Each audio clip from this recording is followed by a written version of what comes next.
your findings and discussions, so that it can form it can do theory building on pre-institutional logic, right? Okay, let me understand what we have with pre-institutional logic. What? Hey, I read it. You got, yeah. Okay, about the theoretical implications, the halal and the Toyyiban paradigms are found various meanings in the community. The halal food law paradigm described following the Muslim and non-Muslims perspective in each teaching. Furthermore, the Toyyiban food law paradigm in both faith-based communities explained in most similar significant insights due to wholesomeness, quality assurance standards, food safety assurance, food presentation, assurance of public tranquility, methodology, the habit based on the local wisdom, and appropriateness. The halal Thayyiban food law is a food paradigm in accordance with Al-Quran and Hadith. It clears that the concept is not separated. It's a union concept that you said there, two concepts that in a union, and it is interlinked. The halal Thayyiban terms is not the concept of halalan and the Thayyiban. Subsequently, the terms cannot be separated into paradigms for Muslims. In following, the standard is a halalan Thayyiban food standard, not just only halalan standard or Thayyiban standard. The local government supporting is essential as frontliner policy maker to touch the community for acknowledging, supporting, and protecting the people's rights, especially in obtaining halal Thayyiban foods for Muslims. The bottom-up policy in halal Thayyiban foods emerged from local government studies due to the cultural cognitive pillar became a ground of regulative pillar. Regulative one. In summary, the contributions to the knowledge are as follows. 1.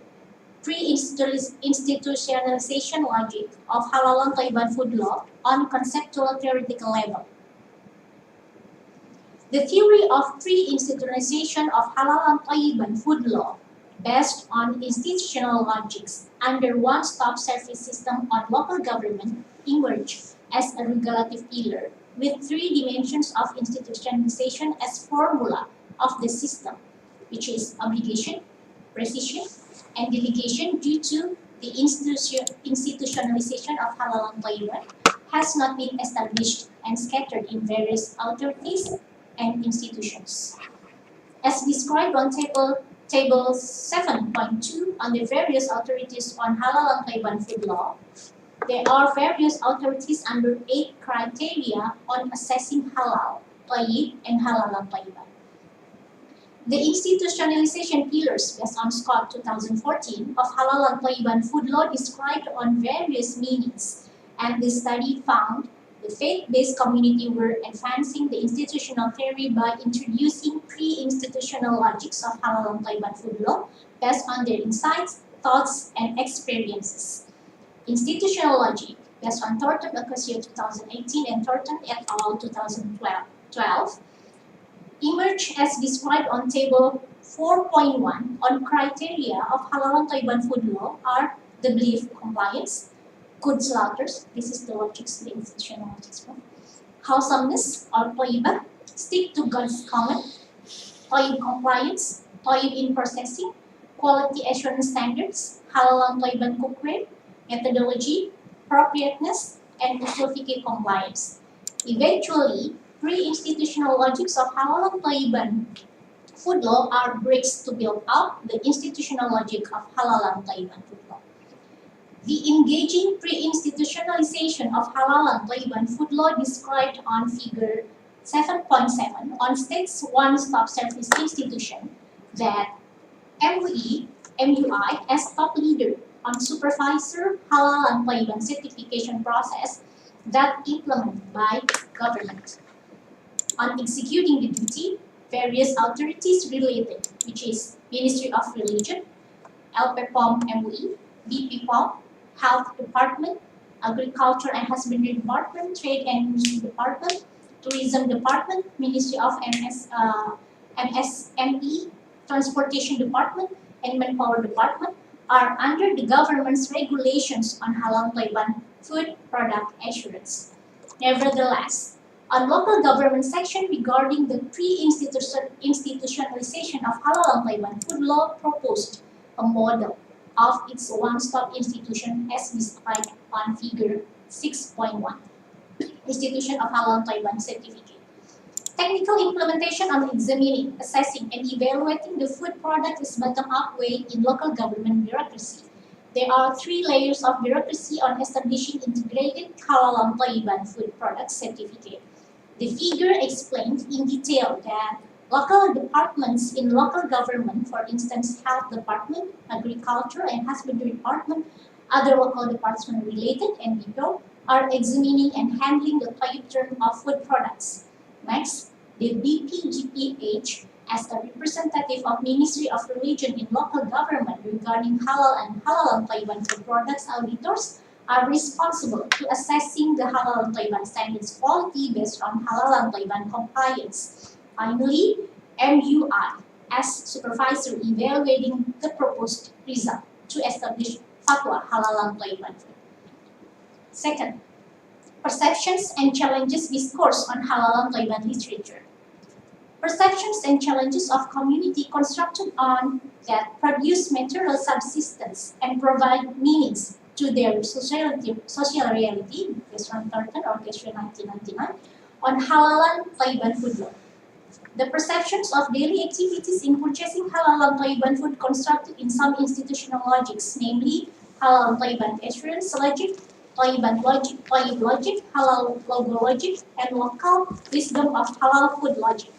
Furthermore, the challenges were appeared in the community on logic of availability on purchasing food, food storage logic, food store logic, halal certification logic, logic of stakeholders' efforts, and logic of stakeholders' efforts. Theoretical conceptions of halal and Thayyiban food compliance logic and local wisdom logic based on the challenges found as described on table 8.1 below. So I made kind of the theoretical conceptions of halal food compliance logic and local wisdom logic. Okay. Like this one.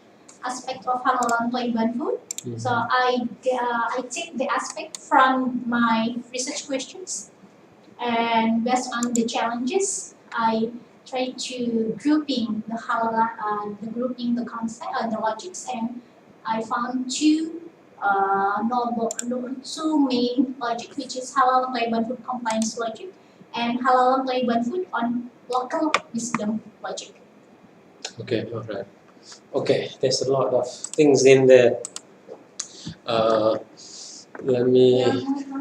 Yeah, the third part. The third one, conceptions of 12 halal and Thayyiban on halal and Thayyiban literature. That's the 12 principles, right? Yes. And the fourth one, theoretical of local wisdom of halal and Thayyiban food law in local government studies. So I use the Haryani literature and Bendor literature as being of law. Then I use 1232 and OKSU for describing about the halal and Thayyiban food law based on local wisdom. Okay, good, all right. Good that you're getting deeper into that theoretical discussion. Because and it's good that you are enumerating 1, 2, 3, 4, 5. No? The more the better, actually. Let me run through what I have noted through my reading and through reflecting on what you have written. So the idea now is the end outcome. One of the end outcomes is to actually advance or extend the institutional theory. Yeah. Now, institutional theory, part of it or related to it is the institutional logic discourse in institutional theory, right? So, in institutional logic, I'm not sure, I haven't seen yet. Maybe I have not read enough, but you need to check.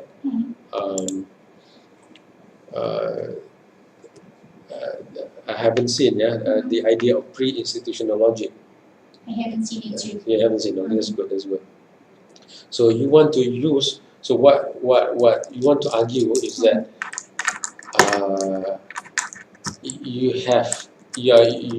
what you have discovered is a type of pre-institutional logic to the Thayyiban institutionalization, up to the institutionalization of halal and Thayyiban. Yeah. And what you have researched on, and your findings can lead to a kind of theory building of pre-institutional logic of the institutionalization of halal and Thayyiban. A bit of mouthful, but that's the idea, right? And then you need to would you mind to repeat it? that it's in recorded, so don't worry. Oh, okay. That's a good thing. I recorded it too. Oh, that's good. Okay. So, the essence is this, that one of your theoretical contributions of your research is that from the findings, right, you can construct a kind of a theorizing, right, of pre-institutional logic of institutionalization of halal and Thayyiban. So, and then you need to connect to the institutional logic literature. Yeah. You want to show that the idea of pre-institutional logic is lacking in institutional logic literature, as well as institutionalization, institutional theory, right? It's lacking in that. So you are contributing to that theory by using this as a case study of pre-institutional logic. Why is it a case study? And this is where you explain. This is where you explain. Okay. Okay. Here, there are various parts of your work that I thought can be relevant or linked or extracted to this theory building of pre-institutional logic. Remember, it's pre-institutional logic, not pre-institutionalization logic. Then it becomes something else. Pre-institutional logic. Right? Yes. Now, you did talk about being of law, right? So I'm not 100% clear about what being of law is. I get the idea. It is a spirit of law. Yeah, the idea is the law is come up from the values of the society. Value society, not the law itself, but the value. Yeah. So that is, in a way, it's a logic, right? So you can connect being of law with institutional logic and pre-institutional logic, because in the case of halal and Thayyiban, or institutionalization of halal and Thayyiban, right? This is an example of pre-institutional logic, right? So I have to bold the example of the pre-institutional logic. Yes, yes. Other parts, I'll try to tie all them together. And you use the word paradigms, discourses. These are different words for logics, right? Yeah, logics, right? Different word logics. Right? And okay, this is where you got to extract and bring out the part that is important from your findings, and that is to demonstrate the potentially contesting logics. So different people have different logics, right? And sometimes these logics are in contestation, in contradicting, yes, conflicting sometimes, competing sometimes. So some say it's excessive to have Thayyiban, you know, halal is enough. So, and then they talk about ontology, or ontology is the elements of Toyyiban, right? As being public tranquility or public safety, public stability, as part of Toyyib. Yes, that's Toyyib, but that's societal Toyyib. That's not the food Toyyib. We are talking about the food, right? We're not talking. Then everything becomes, Toyyib, political stability, national security, Then we cannot talk about specific law, right? We're talking about this law, right? So these are what you do, is that you take all these arguments. Logic is another word for logic is arguments, and issues, right? You see where there is contestation, and you can see also where there is consensus. Well, I should describe this part on the theoretical implications. Under theoretical discussion, under theoretical implication, and all that, right?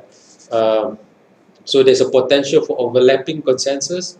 There's also potential for contesting logics there. Yeah. So there are consensus. There are so we talk about different religions. Talk about they are agreeable to the idea of Toyyib, right? Right. They do not have the term, but they are agreeable to the idea of Toyyib, right? And sometimes they don't really accept the idea of halal because to them it's permissible to eat other meats, but Toyyib they agree. It's interesting that. It's interesting. So there's overlapping consensus on that one there, right? So and you can imagine that there be so in building pre-institutional theorizing or theorizing about pre-institutional logic, right? The strength of it is to see where the overlapping consensus is, right? And to see where the contesting logics are also.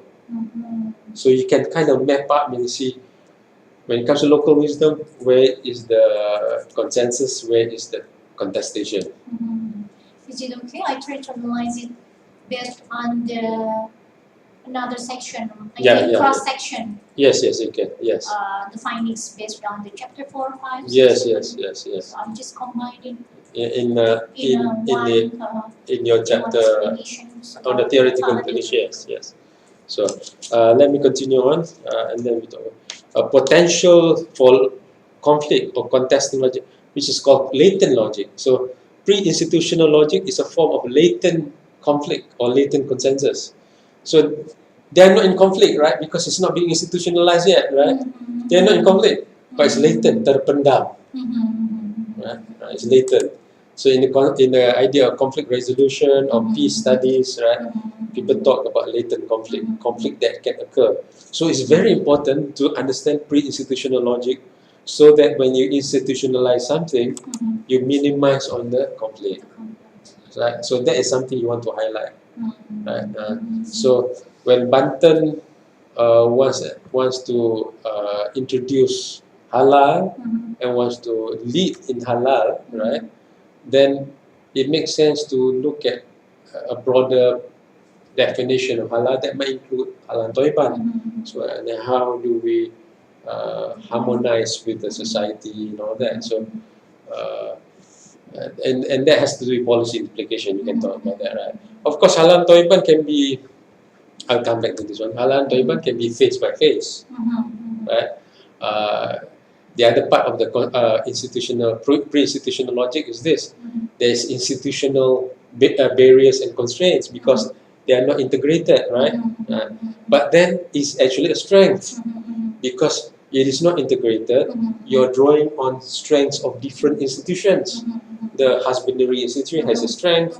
The agriculture institution has a strength and expertise, right? MUI doesn't have all the expertise, right? So you can synergize with different institutions, right?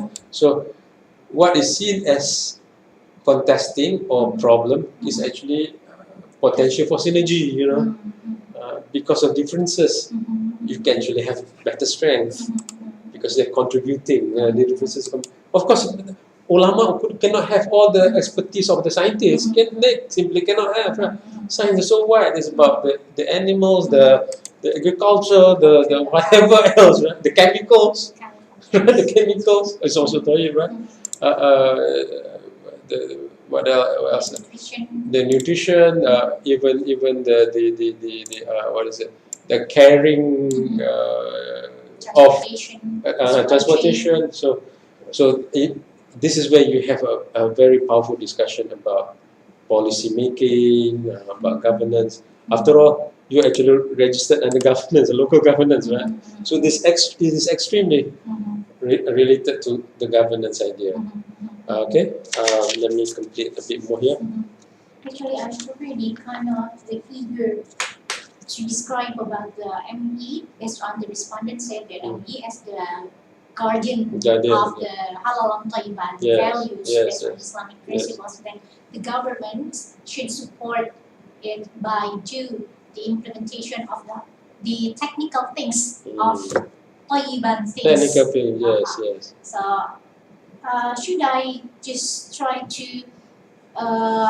scrutinize about the government?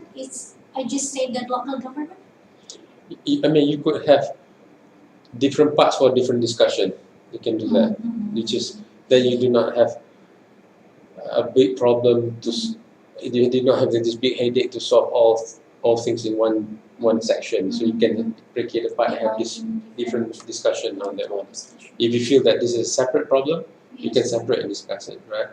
So this is the part. This is all the discussion under pre-institutional logic. This is all about pre-institutional logic, and you want to demonstrate that pre-institutional logic has potential conflict, potential contestation, and potential consensus as well. And what can be seen as conflict or incongruence and not congruous, not fitting with one another, right? But can actually be a potential for synergy. You know, you can make all those arguments by just using pre-institutional logic. So in fact, the pre-institutional logic becomes a strength. becomes a if strength. The institutions are synergized. Yes. Which actually makes sense for halal and Toyyiban. It doesn't make sense for ulama to know everything, right? Ulama cannot know everything, right? Especially in today's world, right? You cannot know everything. No one can know everything, right? For that matter, right? So, and the other, okay, that's one. The other part. The other part that is good, strong about your theoretical contribution is the faith-based community or multi-faith perspectives that you have. The multi-faith perspectives, right? One would assume that it will be problematic to introduce something like halal and Toyyiban, right? But you find that people actually support, right? The halal part is where they have 100% the faith-based communities. They support the Toyyiban, the non-Muslims support, right? So that is fascinating. So in fact, they say, well, the only, if I remember correctly, the only part that they have problem with is probably the word Toyyib. Halal, they can say. The said that could be not used as Toyyib. the term of Toyyib is kind of Muslim. This kind of Muslim word. So that is actually a pre-institutional logic in there as well. What it means is this: one of the resistance against halal and Toyyiban is that it's a Muslim term. By the non-Muslim, they're afraid that why are you introducing a Muslim term to us, right? But this is where I think, in the context of Indonesia, it can work very well because in Indonesia you could have a cultural approach in discussing religion where you can connect. What I want to say? You can even substitute. You can, so like in Indonesia, you do not use you don't use the word percaya pada Tuhan yang Esa itu Pancasila. You do not use the word Allah. Ketuhanan yang Maha Esa. It's actually a substitute to Allah, right? It's actually implicitly it means Allah lah, because hanya Allah yang Maha Esa gitu kan. So Indonesian local wisdom has that ability to replace words with much more acceptable cultural words or cultural constructs, so to say. Right? In my research, this does mean I have to solve the problem, is it right? You can talk about it in your discussion. You do not have to solve the problem.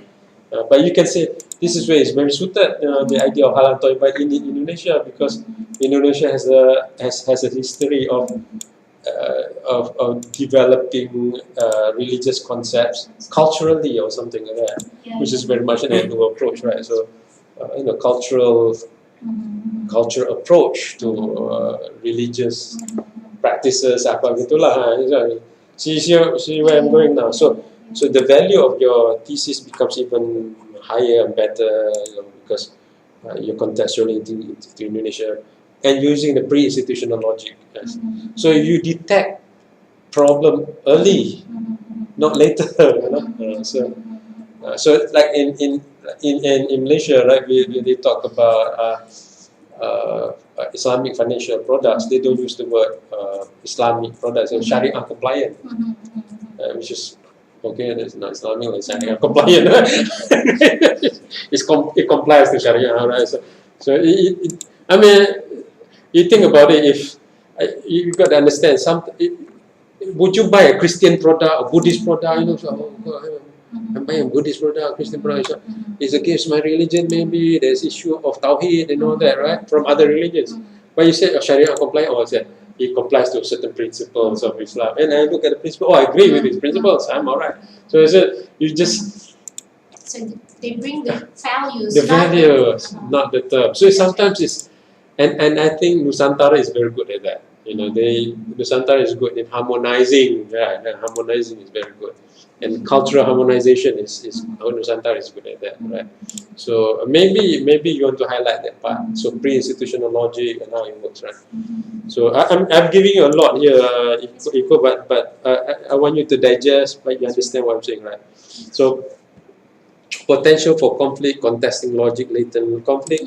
So you can use maybe you can highlight this part, Raja.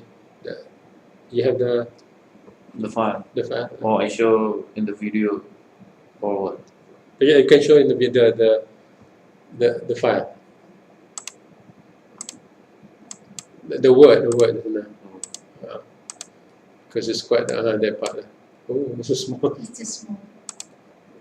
Okay. You want to go to pre-institutional logic there. There, yeah, that's right. So the point about potential conflict, contesting logics, and latent conflict. So pre-institutional logic will be able to detect, right, potential conflict or latent conflict, but also overlapping consensus, like what we are saying just now about Toyyib, right?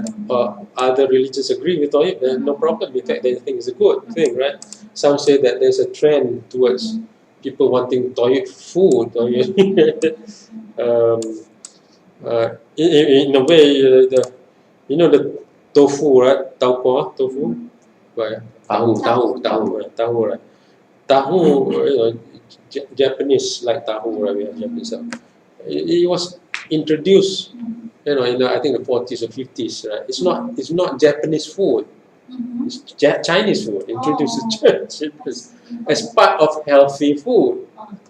So it was introduced to counter heart disease and all that, cholesterol, heart diseases. So something that is from outside can be introduced, right, when it's framed as something good. So in this context, Toyyib food is actually healthy food, right? Healthy food. So and that's where there's overlapping consensus. Right?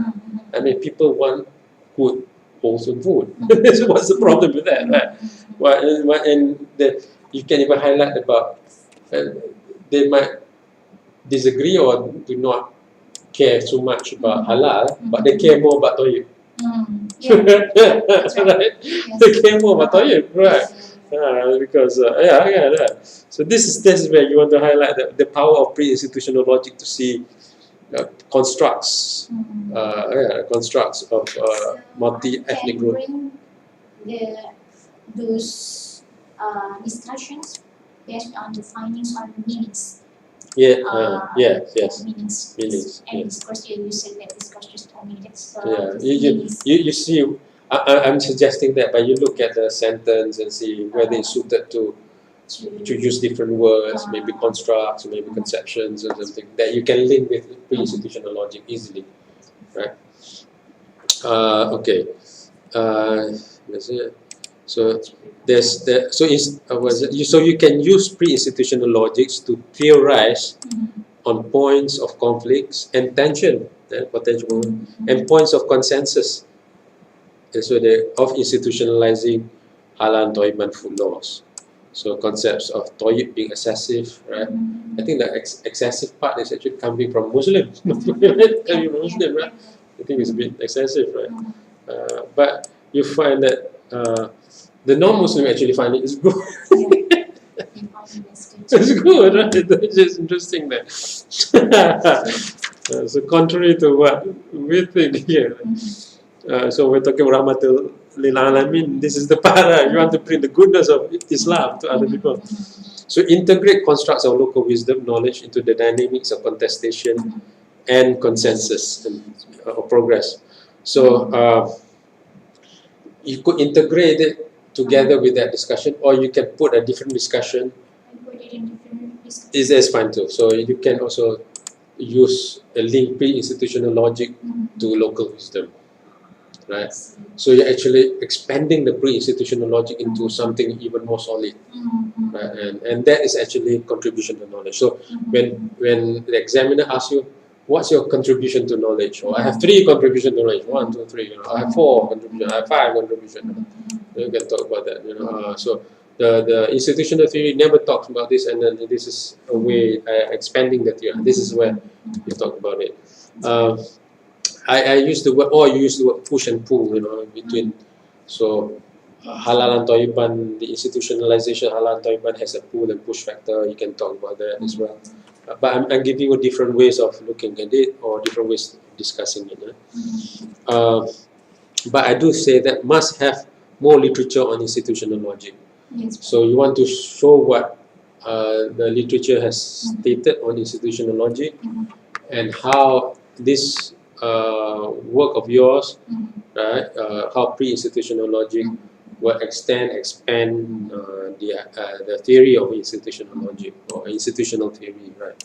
So that's where I think that. This means I have to add some of the literatures On institutional logic. On institutional Yes, logic on my literature. Definitely. I think you only have one. Not sure. For institutional logic, I have one for communication. Yeah, I guess. Institutional logic. There's Institutional theory. Institutional theory. You have a fear. Yeah. So that's you actually entering the field, the court of gelanggang medan institutional theory or institutional logic right now, right? Which is very relevant to what you're doing, because you're talking about institutionalization of halal Thayyiban, right? Okay, so I think that will make your theoretical contribution or theoretical discussion much more solid, make it more solid.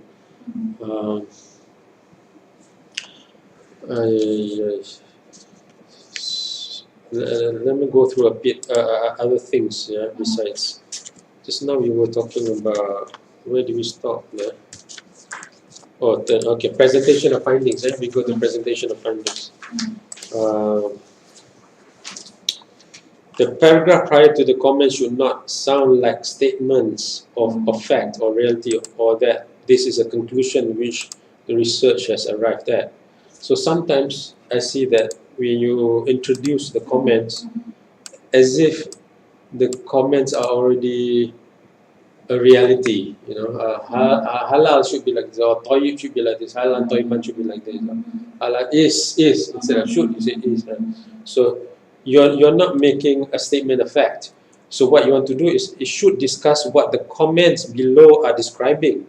In other words, it should be a description or short intro to what the theme or the sub-theme is, and what are the various points raised under the particular theme or sub-theme. So you say, under this theme there are 3 sub-themes, and these sub-themes, or whatever you call them, right? The wordings. You are introducing the explanation. So you're framing it, right? The introductory paragraph to the actual comments made by the respondent should be sufficiently informative, right? So there are parts, page 81 is the example, where you have only one line that you just type one sentence and then suddenly you have the comments. It should provide the reader to a logical or proper framing of subsequent comments. So you say, in that introduction of comments, you say there are 3 types of comments, or some say this, kind of a framing of the reader's mind Before they before. go through to their That's right. And I'm not sure. I think I made a comment here somewhere. There are some parts of your work where the comments are like 1 or 2 pages long. Yes, bro. I just confused how to divide it or how to cut it, because I Okay. think it's just long descriptions from the respondents. Yeah. It's irrelate if I try to cut in the middle of in the end. So it seems that the essence is disappeared. Okay, but I do think 1 page, or actually you have more than one. Some you have more than 1 page. I think. Actually, in my head, I already noted that. Okay, go. For the sentence, maximum 4 or 5. Yeah. I cannot resist. Okay. The respondents say the statement is very long, and when I try to cut or try to extract or simplify, it seems weird, bro. Oh,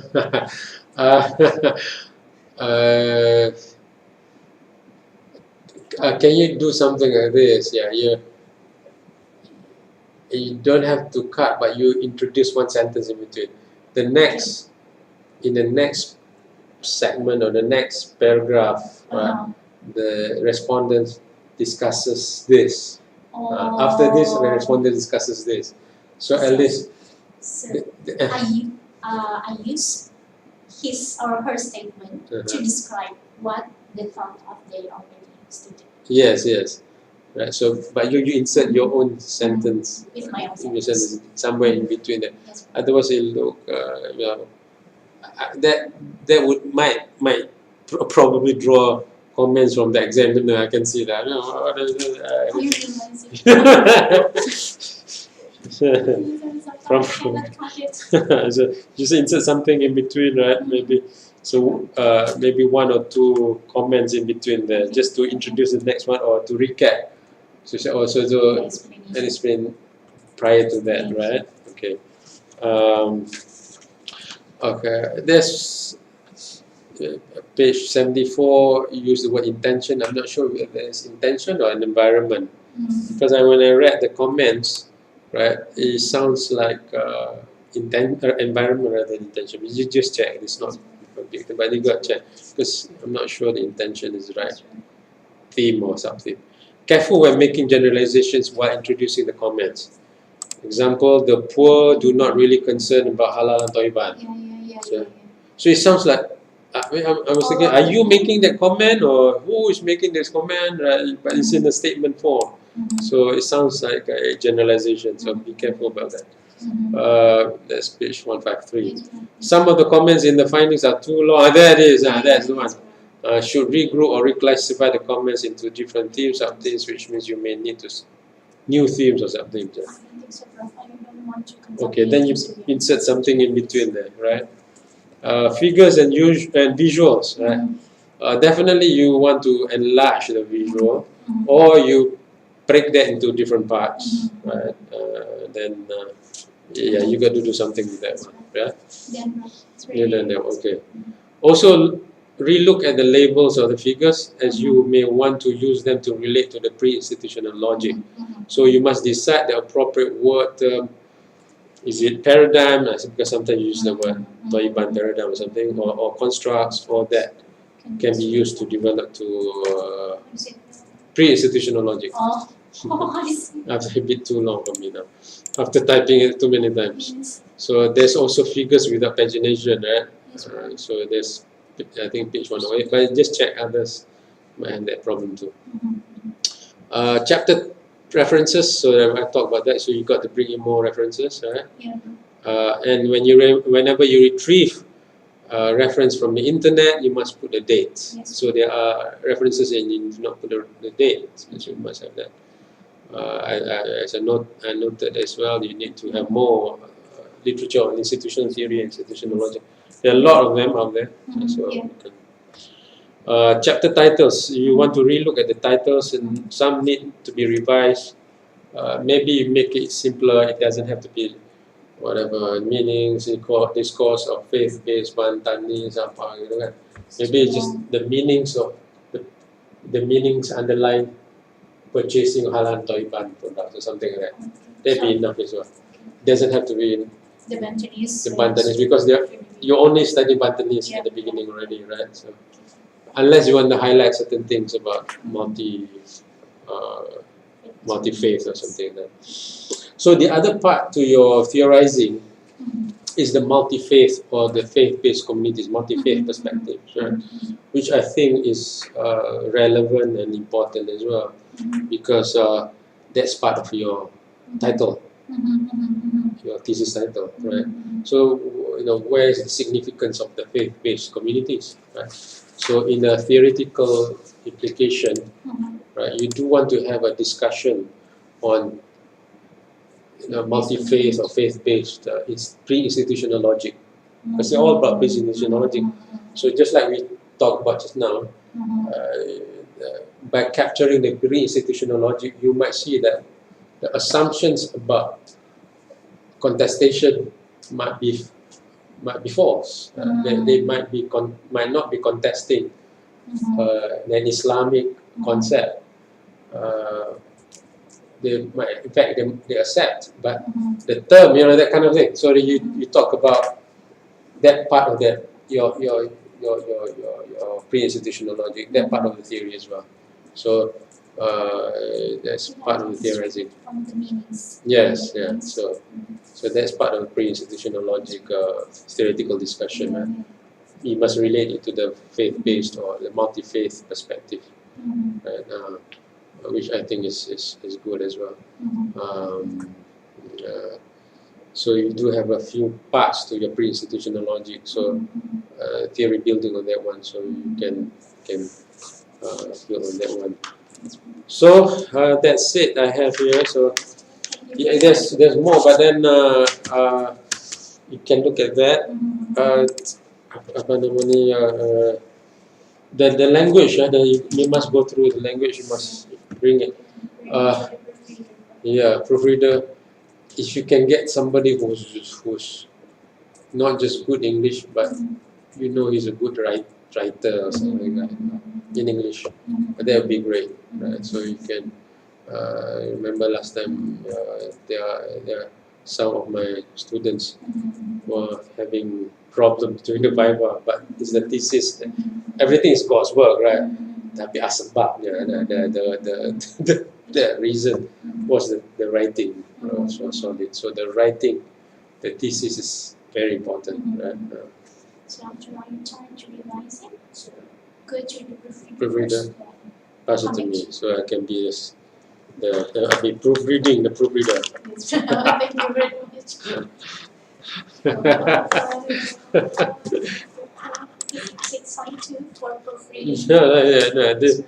3 weeks or 1 month.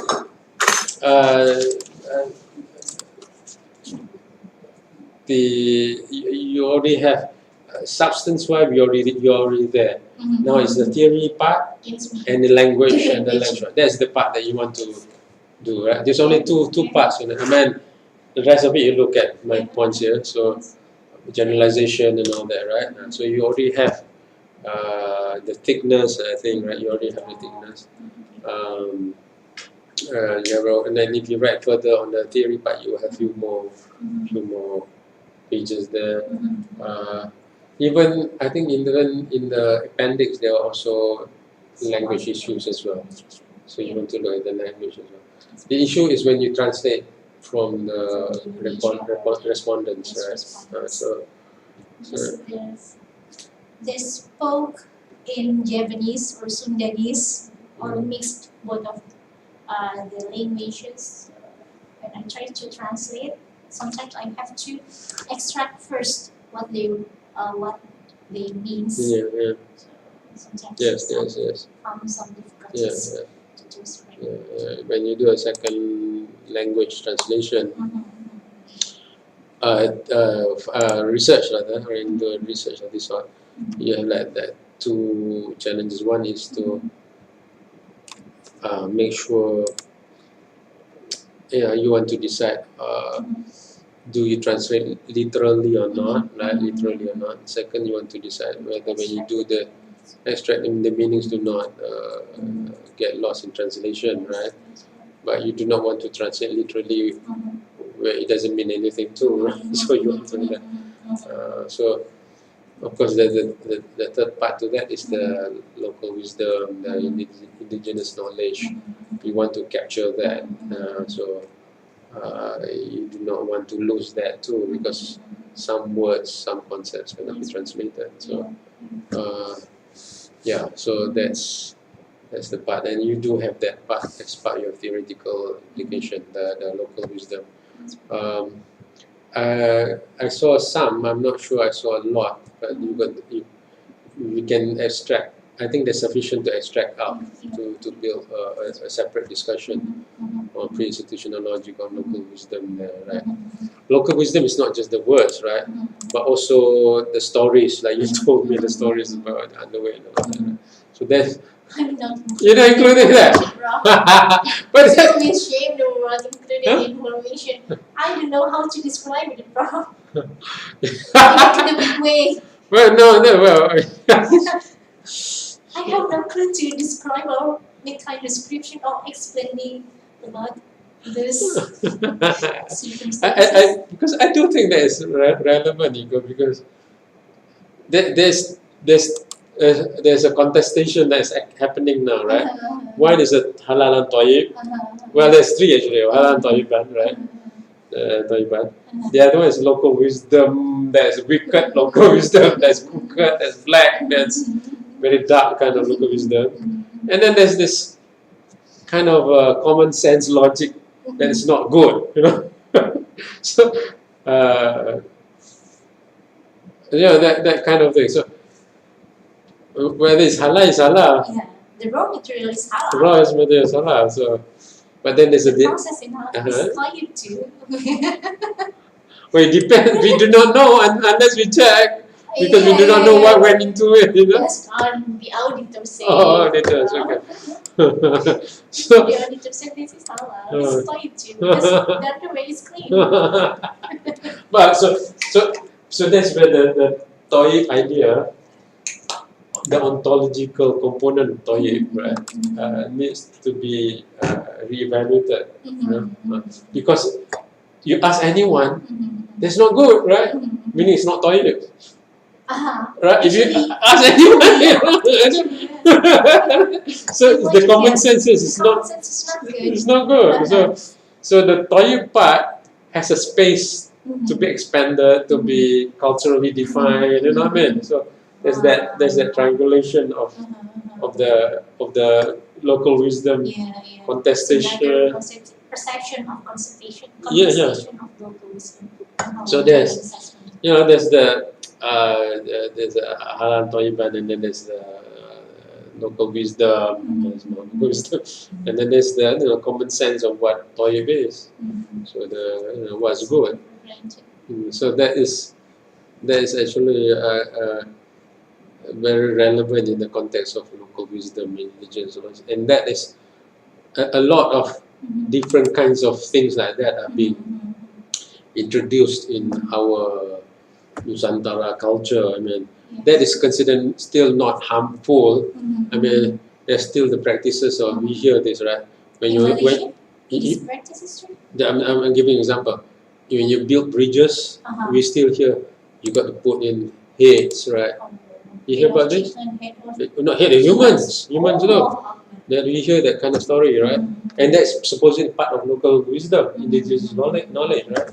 Now, from which religion or from which society, from which community, there's another story.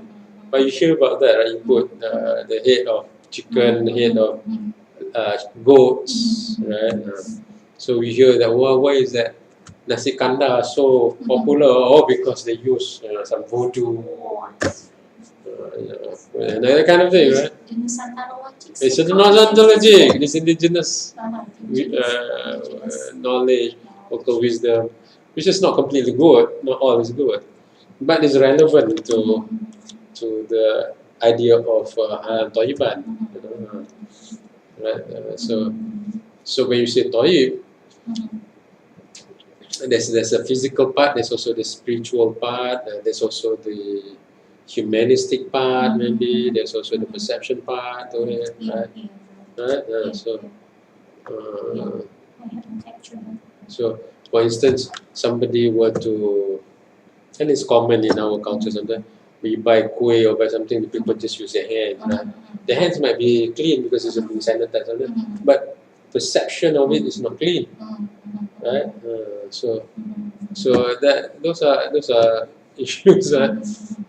So and then we do talk about bekas tangan siapa gitu, masaknya bekas ada. You have something like that in Indonesia. So when you cook your bekas tangan ibu gitu, lebih enak gitu. Ada. Kalau Bekas tangan apa? Iya. Bekas tangan ya? could be. Iya kan? Iya. Same ya. So there's that part to it. That is interesting. Where how do we construct the understanding of what's good? And if you want to go back even much more deeper level of philosophy, I think Aristotle, Plato, I forgot, asked this question, and he, in fact, one of the best questions he asked, I think, one of his philosophy: what is a good life? What is a good life? What constitutes a good life? So you can explore that, and then there's a whole philosophy developing from that to develop what's good, right? What is good? So the ethics arises from that, so and that has to do with Toyyiban. That certainly has to do with Toyyiban, right? So and what's interesting is that Islam teaches us not just about halal but Toyyib together, right? So maybe those are good discussions to have at the end. What would be nice to put a bit of aesthetics to your work is every chapter, and after the title, you put some quotes in it. Hadith. It could be hadith, it could be something. And nothing weird, nothing vulgar. Rumi, perhaps. Jamaluddin Rumi, I yeah. put Malcolm X. Malcolm X. Yeah, that's one of my favorite American Kind of leaders. quotes. Yeah. Relevant to the chapter, of course. Okay. You don't put how to plant trees. Relevant quotes. There are even a quote which is interesting when Rasulullah was passing by and somebody was doing something to the tree, I think, right? The tree. Yeah, that's right. That's right. And Rasulullah was asking in a way might be suggesting that you should not do that or should do this. But then Rasulullah said, well, you're the expert, right? I'm not the expert, something like that. That kind of the essence of the hadith. So certain things is even beyond not beyond, it's out of Rasulullah's knowledge or advisory scope, right? So certain things you leave it to the expert knows, right? So the Toyyib part is the field of the experts. So you can see that even Rasulullah did say that, right? You know better, this is your field or something like that. So I think there's a hadith about that. It's just a short hadith, but it's a good hadith but the experts know what they're doing.